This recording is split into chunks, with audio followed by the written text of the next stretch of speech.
அடுத்த நாகூரில் தமிழ் மாநில கட்டிட தொழிலாளர் சங்கம் சார்பில் மே தின கொடியேற்று விழா கௌரவ தலைவர் சேகர் தலைமையில் நடைபெற்றது.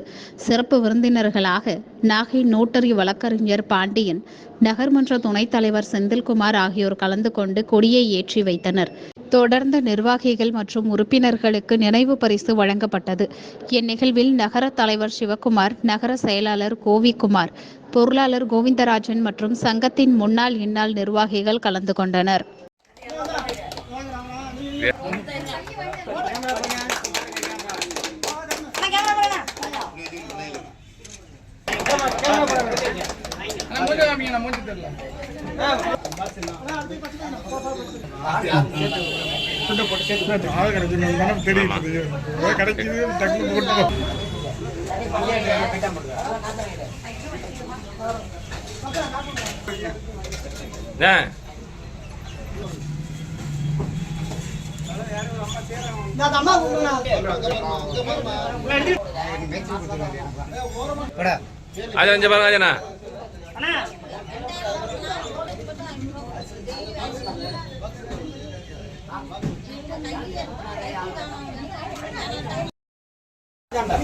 ரெண்டாவது